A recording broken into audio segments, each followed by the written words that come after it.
warahmatullahi wabarakatuh. Innal hamdalillah nahmaduhu wa nasta'inuhu wa nastaghfiruh wa na'udzu billahi min shururi anfusina wa min sayyiati a'malina. May yahdihillahu fala mudilla lahu wa may yudlil fala hadiya lahu. Asyhadu an la ilaha illallah wahdahu la syarika lahu wa asyhadu anna Muhammadan 'abduhu wa rasuluh sallallahu alaihi wa ala alihi wa sahbihi wa man ittaba'a hudahu ila yaumiddin, amma ba'd. Bapak dan Ibu kaum muslimin wa muslimat rahimani wa rahimakumullah. Alhamdulillah, puji dan syukur kita panjatkan kepada Allah Subhanahu wa taala atas segala nikmat yang telah Allah Subhanahu wa taala anugerahkan kepada kita semua, sehingga sampai saat ini kita masih bisa melaksanakan ketaatan demi ketaatan kepada Allah Subhanahu wa taala. Mudah-mudahan Allah Subhanahu wa taala senantiasa menganugerahkan keistiqomahan kepada kita semua. Bapak dan Ibu, alhamdulillah pada pertemuan yang terakhir kita telah menyelesaikan pembahasan hadis Arba'in An-Nawawiyah. Maka sesuai dengan apa yang kita rencanakan, di malam hari ini kita akan mencoba untuk memulai pembahasan kitab yang baru, yaitu kitab yang disusun oleh Al-Imam Adz-Dzahabi rahimahullah yang berjudul Al-Kabair, yang membahas tentang dosa-dosa besar yang seringkali dilalaikan oleh manusia. Baik, seperti biasa, sebagaimana ketika kita membahas hadis Arba'in An-Nawawiyah, kita mulai dengan membahas biografi penulis kitab. Maka sama seperti Arba'in An-Nawawiyah, kita akan coba membahas sedikit dari biografi Al-Imam Adz-Dzahabi, penulis kitab ini. Yang tujuannya penting juga agar kita benar-benar mengetahui bagaimana ketinggian derajat Al-Imam An-Nawawi, Al-Imam Adz-Dzahabi yang menyusun kitab Al-Kabair ini.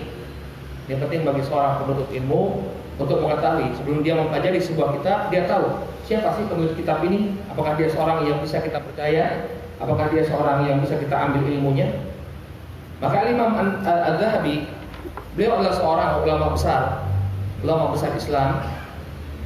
Beliau bermadzhab Syafi'i, ya.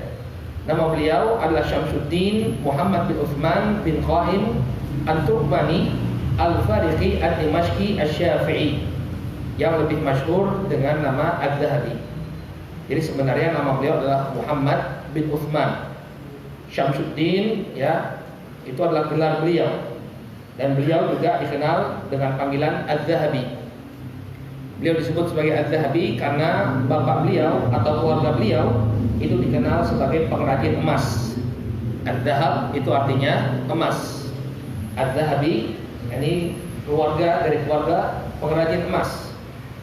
Asal muasalnya beliau, keluarga beliau berasal dari Turkmenistan. Oleh karena itulah nasab beliau ada apa? At-Turkmani.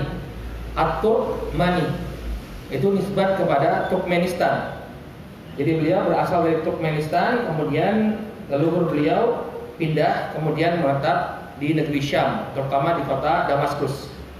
Nah, di Damaskus inilah Al-Imam Adz-Dzahabi dilahirkan pada tahun 673 Hijriah, atau bertepatan dengan tahun 1274 Masehi.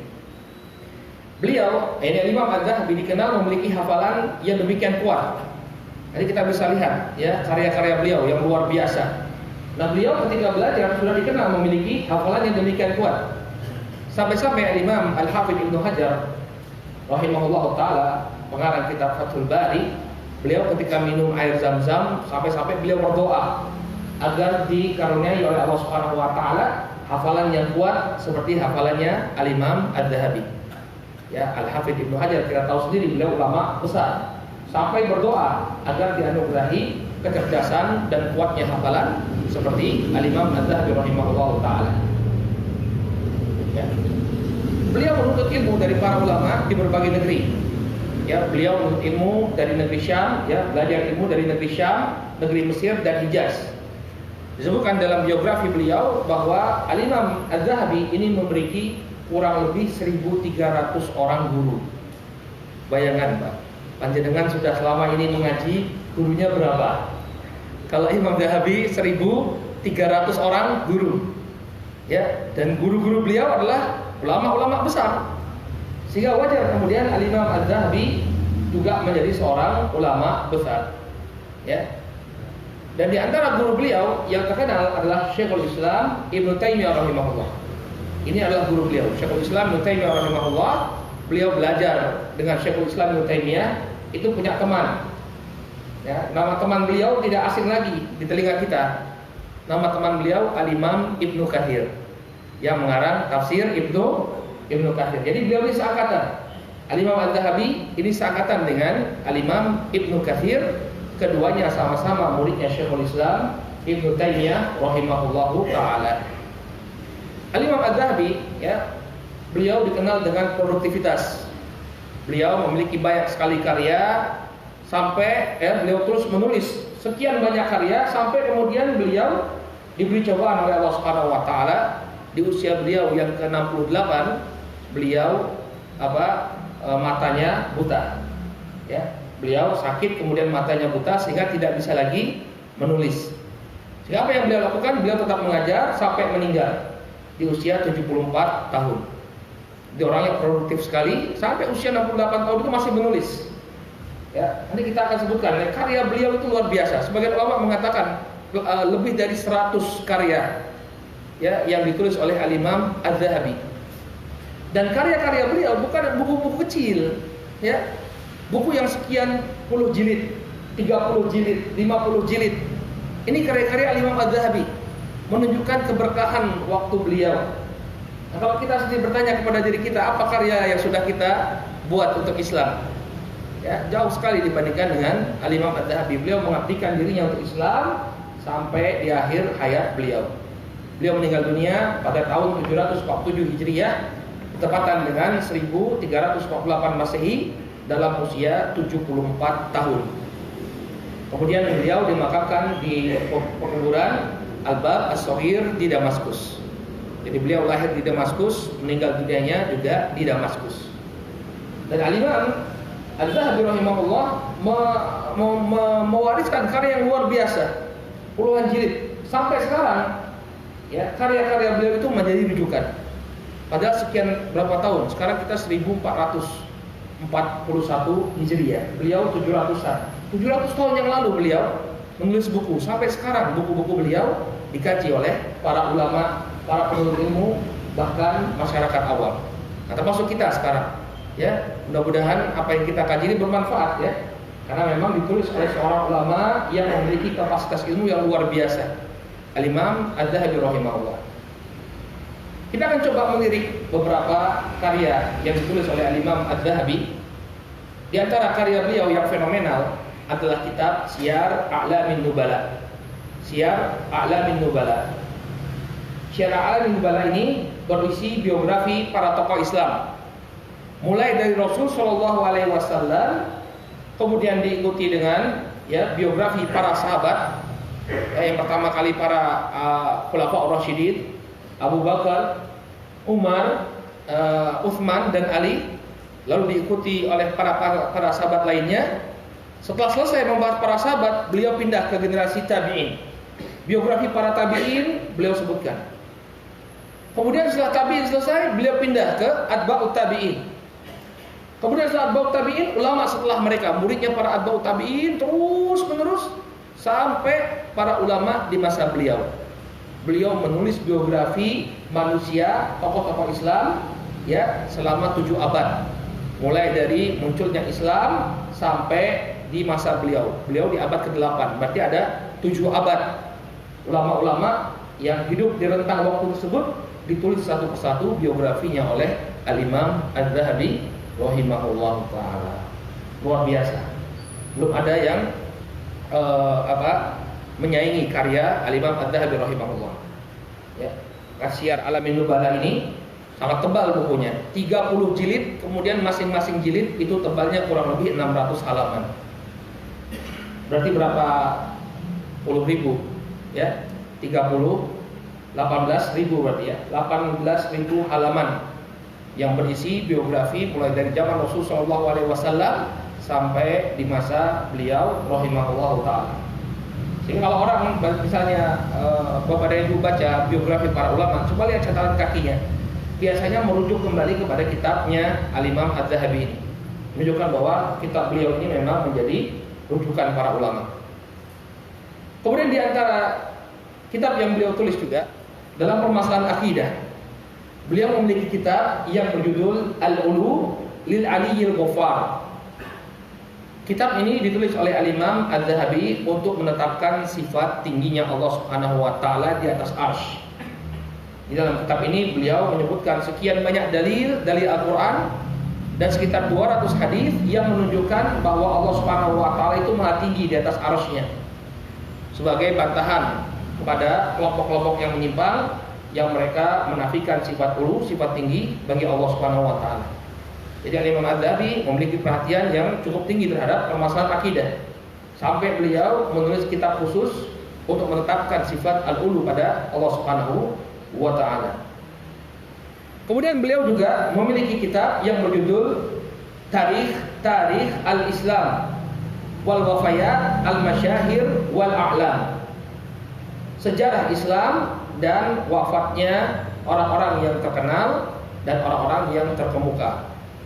Ini lebih besar dari Syiar A'lamin Nubala. Ada 50 jilid, ya. Ada 50 jilid yang membahas sejarah Islam dan wafatnya tokoh-tokoh besar dalam Islam. Ini lebih besar dari kitab Syiar A'lamin Nubala. Kemudian dalam permasalahan ilmu hadis, beliau memiliki kitab yang sangat masyhur, judulnya Mizanul I'tidal fi Naqdir Rijal. Ini merupakan ensiklopedia terlengkap berisi biografi dan kritik terhadap para rawi-rawi yang bermasalah. Jadi para ulama selalu merujuk kitab ini untuk melihat biografi para perawi yang memiliki masalah, mulai dari dia lemah hafalannya sampai kemudian ada yang memasukkan hadis. Jadi rawi-rawi yang bermasalah ini semuanya dibongkar oleh Al-Imam Az-Zahabi. Sehingga ketika orang mengecek sanad hadis, dia bisa tahu bahwa hadis ini diriwayatkan oleh seorang rawi yang thiqah atau rawi yang lemah atau rawi yang bermasalah. Mereka kembali kepada kitabnya Al-Imam Az-Zahabi, Mizanul I'tidal fi Naqdir Rijal. Ya. Ini salah satu karya fenomenal juga dari Al-Imam Az-Zahabi rahimahullah taala yang berkenaan dengan ilmu hadis. Kemudian juga di antara kitab yang beliau tulis yang fenomenal adalah kitab Al-Kabair yang sekarang berada di tangan bapak dan ibu-ibu. Ya, di dalam kitab ini Al-Imam Az-Zahabi rahimahullah taala mengumpulkan 76 dosa besar. Ya, 76 dosa besar yang disebutkan di dalam Al-Qur'an dan As-Sunnah serta disebutkan pula di dalam asar-asar para salafun saleh ridwanullah alaihim ajmain. Nah, perlu kita ketahui sebelum kita masuk membahas kitab ini bahwa kitab ini ada dua versi yang beredar di tengah-tengah masyarakat. Ya, dari zaman dahulu memang sudah ada terjemahannya dalam bahasa Indonesia pun sudah dari tahun 80-an atau sebelum dari itu sudah ada. Ya, terjemahan dari kitab Al-Kabair karya Al-Imam Az-Zahabi. Namun ada dua versi yang perlu kita ketahui. Versi yang pertama itu ditulis dalam kitab Al-Kabair itu ada 70 dosa. Ya, kemudian dia dibumbui dengan kisah-kisah yang tidak ada sandarannya. Nah, ini yang paling banyak beredar sebelum diteliti oleh Syekh Muhyiddin Mishtu. Jadi sebelum ada penelitian ulang, inilah kitab yang beredar di tengah-tengah masyarakat. Ada kitab judulnya Al-Kabair, dinisbatkan kepada Al-Imam Az-Zahabi. Kemudian di sana banyak kisah-kisah, ya, kisah-kisah yang tidak ada sandarannya. Jadi setiap disebutkan sebuah dosa dibawakan ayat Al-Quran, hadis Nabi SAW, asar dari para ulama salafus saleh, kemudian dibumbui dengan kisah-kisah. Ini yang banyak beredar. Ya, kalau bapak dan ibu lihat PDF-nya yang tersebar di internet, ya, ini terjemahan dari kitab versi pertama. Saya lihat ada Pustaka Arafah, PDF-nya tersebar. Nah, ini diambil dari versi yang pertama ini, yang isinya ada 70 dosa, kemudian banyak kisah-kisah yang tidak benar. Makanya dahulu ketika pertama kali saya membaca terjemahan kitab Al-Kabair ini sekitar tahun 2001, berarti sekitar 19 tahun yang lalu, agak aneh juga karena banyak sekali khurafat-khurafatnya. Ternyata kitab ini bukan kitab yang ditulis oleh Imam Az-Zahabi. Atau lebih tepatnya kita katakan bahwa kitab ini asalnya adalah kitab Az-Zahabi, kemudian ditambah-tambahin, dibumbu-bumbui ya dengan berbagai macam kisah. Dari mana taunya? Dari penelitian seorang peneliti manuskrip yang bernama Syekh Dr. Muhyiddin Mishtu. Beliau mencoba mencari manuskrip asli dari kitab Al-Kabair Al-Imam Az-Zahabi, lalu beliau menemukan kitab Al-Kabair yang isinya cuma Al-Quran, hadis Nabi, dan athar para ulama. Karena memang Al-Imam Az-Zahabi ini dikenal sebagai seorang ulama al-hadis yang sangat selektif dalam memilih riwayat, yang menurut para ulama sangat tidak mungkin beliau menyertakan kisah-kisah yang tidak ada sandarannya dalam karya beliau. Apalagi ini berbicara tentang sesuatu yang besar, tentang permasalahan dosa besar, ya.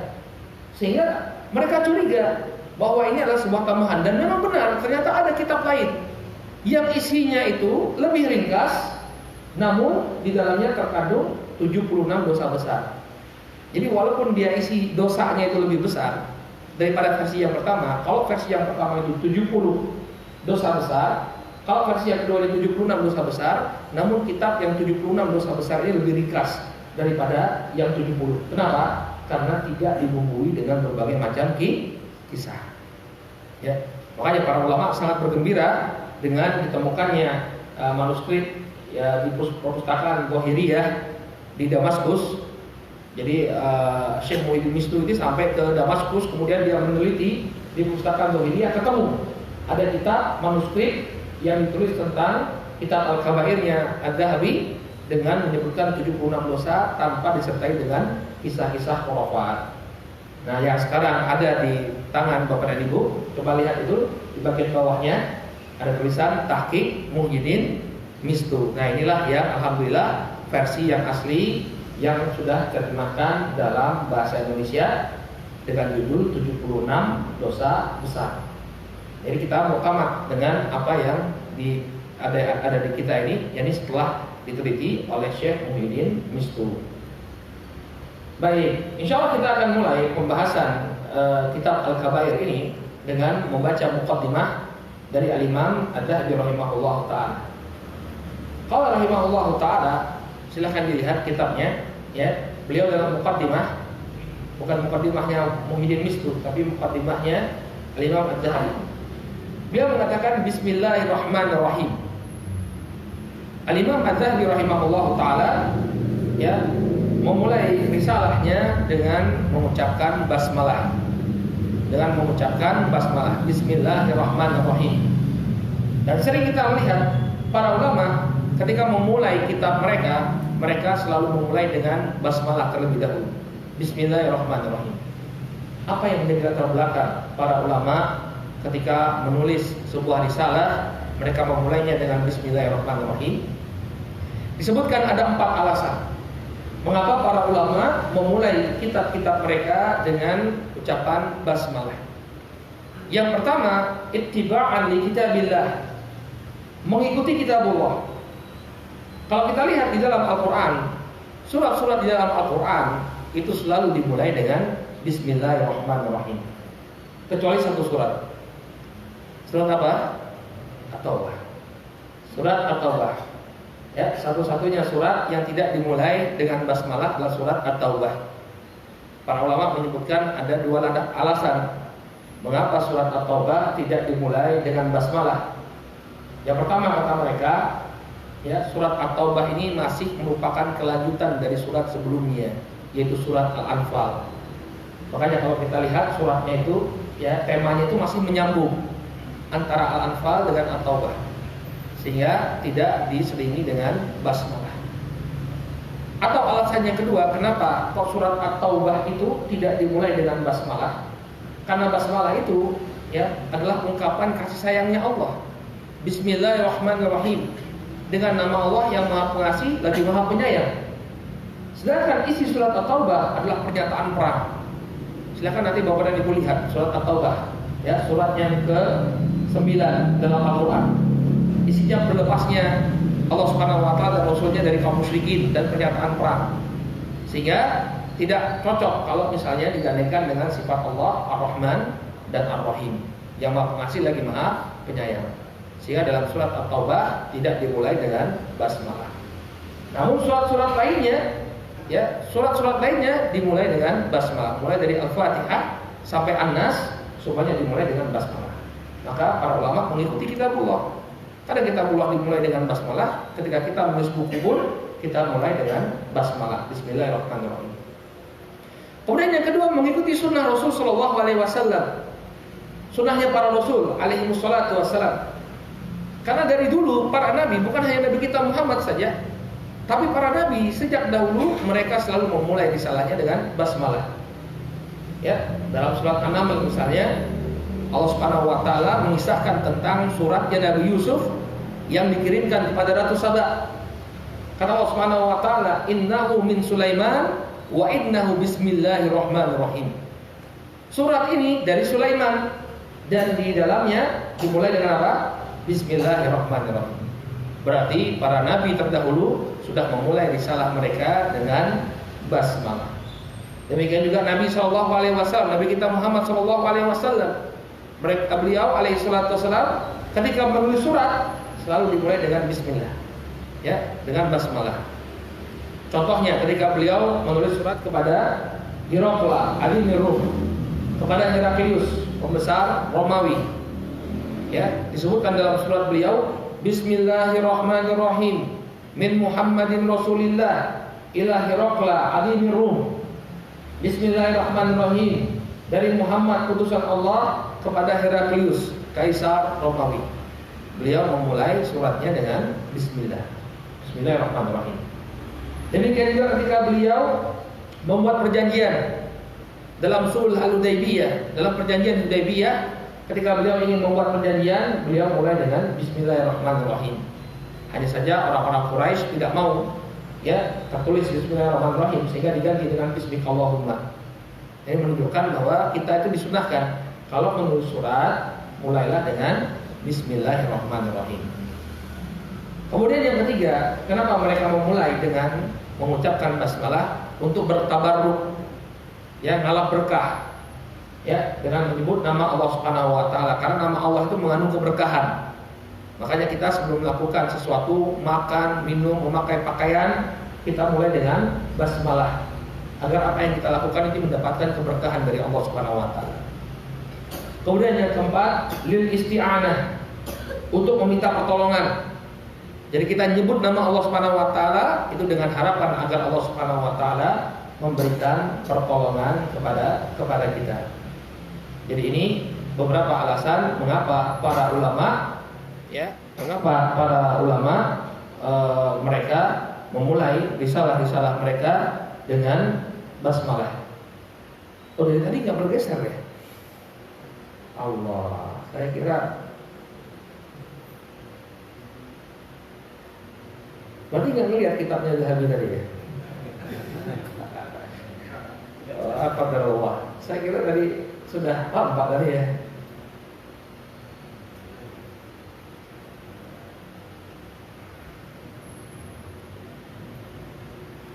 Baik, qadarullah wa syafa'atah. Perhatikan saya tadi, saya sudah nyambung. Nah ini dia. Nah, ini Turkmenistan tadi, ya, tempat beliau. Turkmenistan itu di Asia Tengah, ya, Syria itu di Timur Tengah. Nah ini kitab Syiar A'lamin Nubala, 30 jilid karya beliau. Ini kitab Al-Ulu. Nah ini kitab Tarikh Al-Islam, ya, Tarikh Al-Islam, 50 sekian jilid, 52 jilid ini. Nah ini kitab Mizan Al-Iqtidal, ada 8 jilid kalau yang terbitannya Darul Kutub. Nah ini kitab Al-Kabair. Ini kitab Al-Kabair yang asli. Kemudian pembahasan kita di dalam basmalah, di sana disebutkan ada 3 nama Allah Subhanahu wa taala, Bismillah, Ar-Rahman, Ar-Rahim. Nah, kita sering menyebutkan 3 nama ini, tapi terkadang kita belum memahami apa maknanya. Di sana ada nama Allah. Allah itu dari kata Al-Ilah. Al-Ilah artinya yang disembah. Jadi ini akar kata Allah itu dari kata al-ilah. Al-ilah artinya yang disembah. Kemudian yang kedua disebutkan nama Allah Subhanahu wa taala Ar-Rahman. Kalau dalam bahasa Indonesia karena kita tidak bisa mendapati maknanya. Ya, Ar-Rahman Ar-Rahim, Maha Pengasih lagi Maha Penyayang. Ini bedanya apa? Enggak tahu kita. Ya.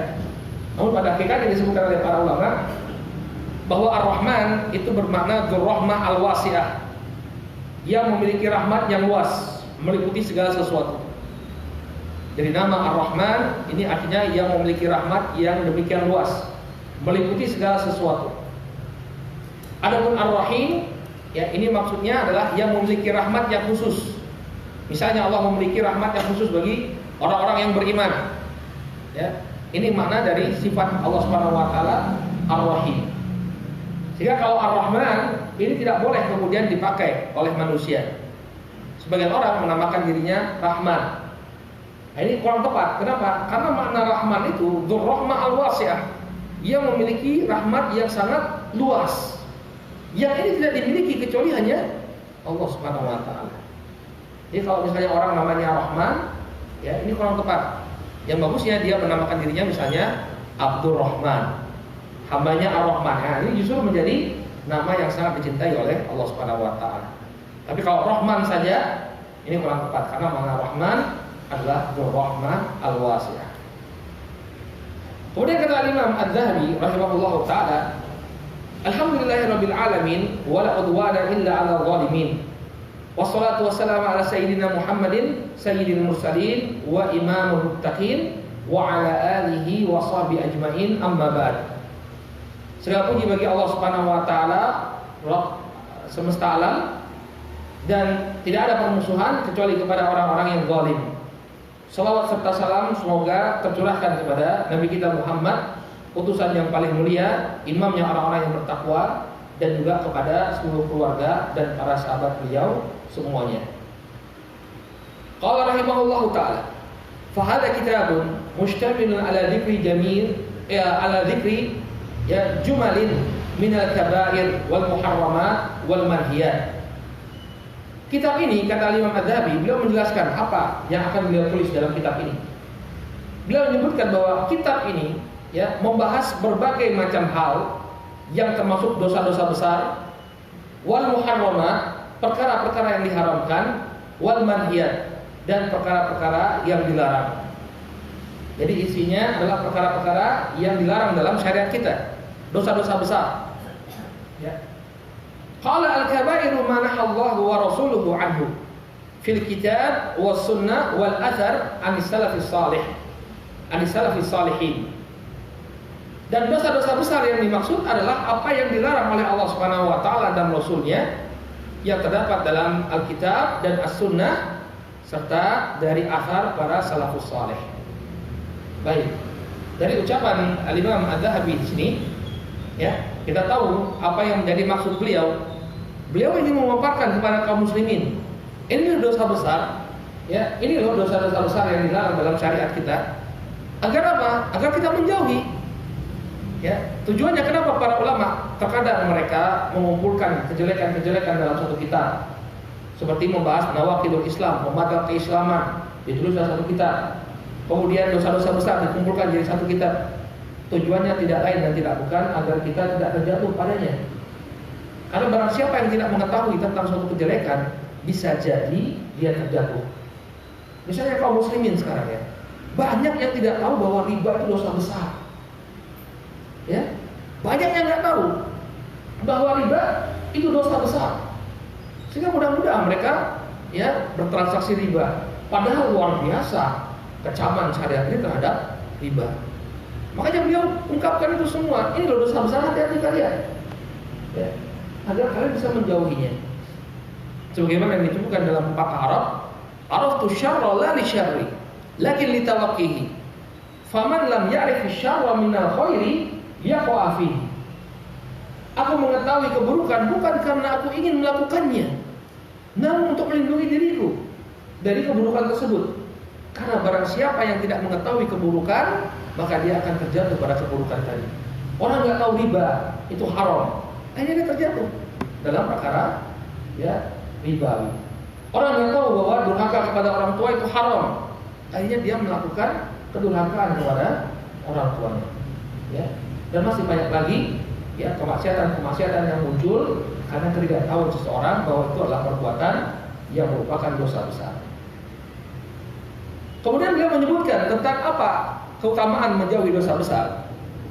Kata beliau rahimahullahu taala, wa qaddabina Allah taala fi kitabihil aziz liman ijtana bil kaba'ir wal muharramat an yukaffira anhu as-saghair min as-sayyi'at liqaulihi ta'ala in tajtanibu kaba'ira ma tunhauna anhu nukaffir ankum sayyi'atikum wa nudkhilkum mudkhalan karima. Keutamaan kita, kenapa kita diperintahkan untuk menjauhi dosa besar? Kata Imam Az-Zahabi, sungguhnya Allah Subhanahu wa taala telah menjamin di dalam Al-Qur'an, telah menjamin barang siapa yang menjauhi dosa-dosa besar dan perkara-perkara yang Allah haramkan, maka Allah Subhanahu wa taala akan menghapuskan dosa-dosa kecilnya. Jadi dosa-dosa kecil kita tanpa kita meminta ampun kepada Allah Subhanahu wa taala akan terhapus. Dengan syarat kita menjauhi dosa besar. Selama kita menjauhi dosa besar, maka dosa-dosa kecil ini tidak akan dianggap, dihapus oleh Allah Subhanahu wa taala. Karena Allah Subhanahu wa taala dalam surat An-Nisa ayat ke-31, in tajtanibu kaba'ira ma tunhauna anhu nukaffir ankum sayyi'atikum wa nudkhilkum mudkhalan karima. Apabila kalian menjauhi dosa-dosa besar yang kalian dilarang untuk melakukannya, nukaffir ankum sayyi'atikum, maka dosa-dosa kalian yang kecil itu akan kami hapuskan. Bahkan tidak hanya sampai di situ saja, Allah akan memasukkan kita ke dalam surganya. Wa nudkhilkum mudkhalan kariman, dan kami akan masukkan kalian ke dalam tempat yang mulia yaitu surganya. Ini pentingnya kita menjauhi dosa besar. Kalau seseorang menjauhi dosa besar, maka dosa-dosa kecilnya tidak akan dianggap oleh Allah Subhanahu wa taala, dihapuskan oleh Allah Subhanahu wa taala, dan dia dimasukkan ke dalam surga. Kemudian kata Imam Az-Zahabi, wa qad takaffala Allah taala bi hadzal nas liman ijtanaba al-kaba'ir ayyudkhilahul jannah. Dari ayat ini, dasarkan ayat ini, Allah Subhanahu wa taala menjaminkan surga bagi orang-orang yang menjauhi dosa besar. Jadi bagi kita itu sangat penting sekali untuk menjauhi dosa besar. Barang siapa yang menjauhi dosa besar, dosa kecilnya akan dihapuskan dan dia akan dimasukkan oleh Allah Subhanahu wa taala ke dalam surga. Demikian juga Allah Subhanahu wa taala menyebutkan bahwa menjauhi dosa besar ini merupakan sifatnya orang yang beriman. Kata Allah, walladzina yajtanibu kaba'iral itsmi wal fawahish wa idza ma ghadibu hum yaghfirun. Orang-orang yang beriman itu adalah orang-orang yang menjauhi dosa-dosa besar dan perbuatan-perbuatan keji, dan apabila mereka marah maka mereka memberi maaf. Jadi sifat orang yang beriman adalah dia menjauhi dosa-dosa besar. Demikian juga Allah Subhanahu wa taala berfirman, alladzina yajtanibu kaba'iral itsmi wal fawahish illa lamam inna rabbaka wasi'ul maghfirah. Orang-orang yang beriman ya, atau orang-orang yang berbuat ihsan. Kalau sebelumnya Allah berbicara tentang muhsinin, orang-orang yang berbuat ihsan. Orang-orang yang berbuat ihsan itu adalah orang-orang yang menjauhi dosa-dosa besar dan perbuatan-perbuatan keji. Yang dia lakukan paling hanya kesalahan-kesalahan kecil. Ya, kesalahan-kesalahan yang manusiawi, dia sebagai seorang manusia enggak lepas dari kesalahan. Kemudian Allah Subhanahu wa taala mengatakan, inna rabbaka wasi'ul maghfirah. Sesungguhnya Allah Subhanahu wa taala itu amat luas ampunannya. Demikian juga Nabi alaihi salatu wasallam bersabda, as-salawatul khamsu wal jumu'atu ila al-jumu'ah wa ramadan ila ramadan mukaffiratun ma bainahunna idza ijtanaba al-kaba'ir. Ya. Salat 5 waktu antara salat yang satu dengan salat yang selanjutnya. Demikian juga salat Jumat yang satu dengan Jumat yang selanjutnya. Kemudian Ramadan yang satu kepada Ramadan yang selanjutnya, mukaffiratun ma bainahunna. Ini akan menghapuskan dosa di antara keduanya. Jadi misalnya tahun ini sekarang kita sholat, kemudian kita melakukan perbuatan dosa, ya, lalu kita sholat lagi, maka dosa kita akan terhapus dengan satu syarat, ya, idza ijtanabal kaba'ir, agar selama dia menjauhi dosa besar. Jadi otomatis dihapus dengan syarat kita menjauhi dosa besar. Maka dari sini, bahwa ini yang dimuliakan Allah Subhanahu wa taala, bisa kita lihat pentingnya bagi kita untuk menjauhi dosa besar. Yang menjauhi dosa besar adalah sebab dosa-dosa kecil kita diampuni dan juga menjadi sebab kita dimasukkan oleh Allah Subhanahu wa taala ke dalam surganya. Wallahu taala a'lam bishawab. Masih tersisa dalam mukadimah ya berapa jumlah dosa besar ya yang disebutkan dalam syariat. Lalu ulama menyebutkan ada 7 saja dosa besar, sebagian lagi menyebutkan ada 70 sekian dosa besar. Manakah yang lebih tepat? Ini insya Allah akan kita bahas pada pertemuan yang akan datang bismillah taala. Demikian juga apa yang menjadi dawabit. Kapan sebuah dosa itu disebut sebagai dosa besar? Apa syaratnya? Ya, apa cirinya? Ini juga akan kita bahas pada pertemuan yang akan datang bismillah taala. Dan bukan dulu sampai di sini. Subhanakallahumma wa bihamdika asyhadu an la ilaha illa anta astaghfiruka wa atubu ilaik. Assalamualaikum warahmatullahi wabarakatuh.